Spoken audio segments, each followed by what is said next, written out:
Shalom, salam damai sejahtera Bapak Ibu, Saudara dan Saudariku seiman.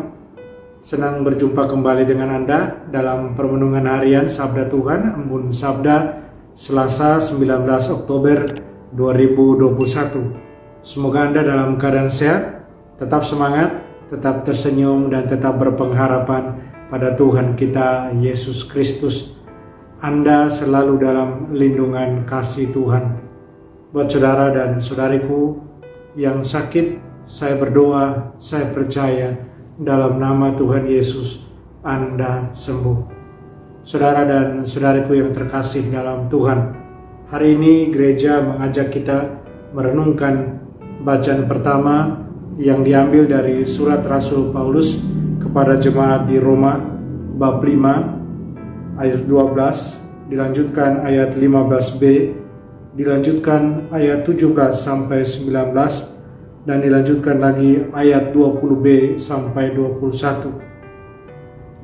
Dikatakan, jika karena dosa satu orang maut telah berkuasa, maka betapa hebatnya mereka akan berkuasa dalam kehidupan karena satu orang, yaitu Tuhan kita Yesus Kristus.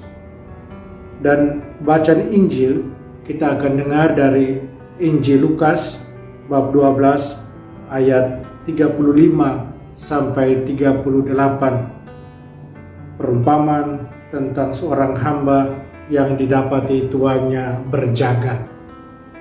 Saudara dan saudariku yang terkasih dalam Tuhan, saya ajak kita memfokuskan pada bacaan Injil dengan merenungkan tema berjaga-jagalah.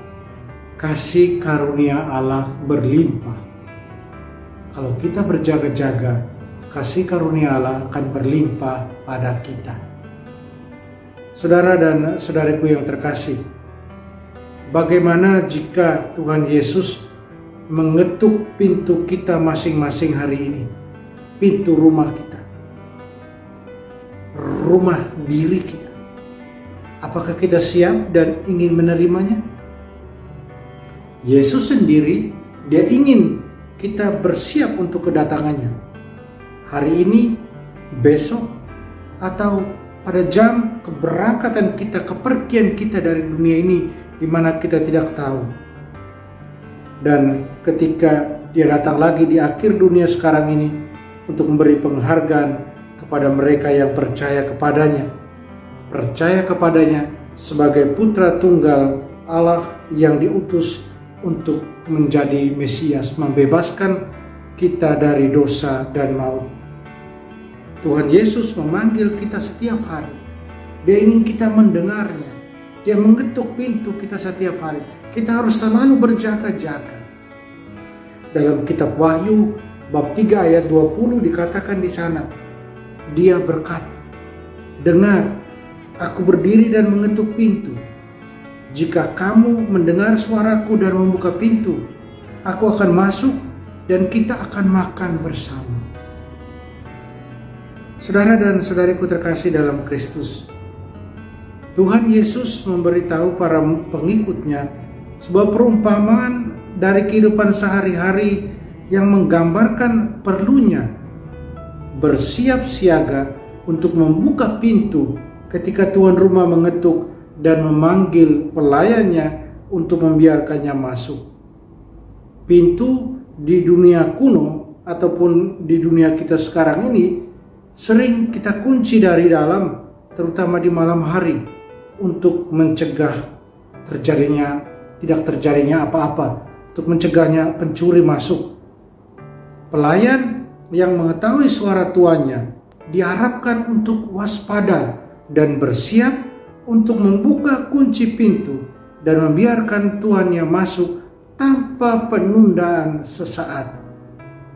Untuk itu, untuk hal ini dari para pelayan dibutuhkan telinga yang mendengarkan dan semangat yang penuh perhatian agar bisa mengenali suara dari tuan rumah.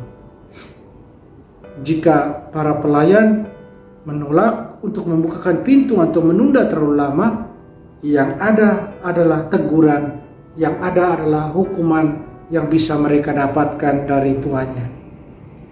Saudara dan saudariku yang terkasih, kisah Yesus ini menambahkan hadiah tak terduga bagi mereka yang membuka pintu tanpa menunda sesaat. Dikatakan dalam Injil, Tuhan yang kembali dari pesta pernikahan ke rumahnya larut malam, dia melakukan yang tak terpikirkan oleh para pelayannya. Ketika para pelayannya menyambutnya di pintu dan membukakan pintu tanpa penundaan sesaat. Yang dilakukan oleh tuan rumah sungguh luar biasa dalam apa yang dikatakan Yesus di Injil, perumpamaan.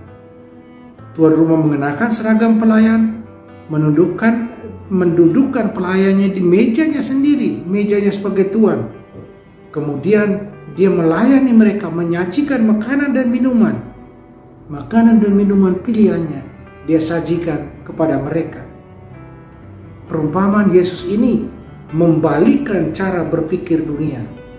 Sang majikan memberi penghargaan kepada hamba-hambanya yang setia dengan melayani mereka sendiri dengan persediaan, perhatian, dan pelayanan yang terbaik yang dapat ia berikan. Saudara dan saudariku terkasih, kisah ini menggambarkan semangat kemurahan hati yang luar biasa. Kisah ini menggambarkan hati yang penuh cinta untuk melayani dan kerendahan hati yang terdalam dari Tuhan yang adalah Guru Agung atas semua yang diciptakannya. Bapa mengutus anaknya yang tunggal, Tuhan kita Yesus Kristus, menjadi manusia demi kita. Dia mencurahkan darahnya bagi kita di kayu salib, menyelamatkan kita dari dosa dan perbudakan setan. Dan dia berikan kehidupan kekal lewat kebangkitannya. Rasul Paulus katakan kepada kita dalam suratnya kepada jemaat di Filipi bab 2 ayat 5-8, dia katakan bahwa Yesus yang setara dengan Bapa, bagaimanapun dia merendahkan dirinya dan dia menjadi hamba demi kita. Saudara dan saudariku, apakah kita mendengar suara Tuhan? Kita siap menyambutnya? Tuhan Yesus siap atau sudah dia menawarkan kepada kita persediaan untuk kehidupan kita sehari-hari, makanan buat kehidupan kita sehari-hari. Tapi kita bisa kehilangan bekal hariannya ini yang dia mau berikan kepada kita kalau kita tidak siap sedia, kalau kita tidak membiarkan hati, pikiran kita teralihkan dengan hal-hal lain yang bisa menghalangi kita untuk mendengarkan suaranya. Saudara dan saudariku, perumpamaan Yesus di atas dalam Injil juga memiliki pelajaran penting buat kita. Sama seperti Yesus yang setia dan siap menaati Bapanya dalam segala hal, bahkan sampai menyerahkan nyawanya bagi kita di kayu salib, kita juga dipanggil untuk setia dan siap melakukan apapun yang diminta oleh Bapa. Bagaimana kita dapat melayani sebagaimana Yesus melayani? Hanya kasih. Kasih yang telah dicurahkan Allah ke dalam hati kita melalui Roh Kudus. Kasih itulah, kalau kita terbuka pada kasih itu yang mengubah kita. Bukan hanya mengubah, dia penuhi kita dengan sukacita. Penuhi kita dengan keberanian agar kita mempersembahkan diri kita kepada Allah dalam pelayanan kepada satu sama lain. Tuhan Yesus membebaskan kita dari kesombongan, dari ketakutan, sehingga kita dapat saling melayani, sehingga kita dapat saling mengasihi. Saudara dan saudariku, mari kita mohon Tuhan agar dia beri kita hati untuk melayani, roh yang rela untuk mendengarkan, taat padanya. Kita selalu siap sedia. Kesiapsediaan itu kita tunjukkan dalam pelayanan. Itulah kasih karunia berlimpah yang kita terima karena kita berjaga-jaga. Amin. Mari kita berdoa. Tuhan Yesus, Engkau lebih dahulu mencintai kami dan Engkau memberikan hidup-Mu untuk kami. Penuhi kami dengan hati yang gembira. Penuhi kami dengan roh yang murah hati, yang siap melayani, dan melakukan apapun yang Engkau perintahkan. Tolong kami, bantu kami. Amin. Mari kita mohon berkat Tuhan sertamu. Kita sekalian, semua orang yang kita sayangi kasih, segala usaha, rencana, dan kerja kita dilindungi, dibimbing, dan diberkati Allah yang Maha Kuasa, Bapa dan Putra dan Roh Kudus. Amin.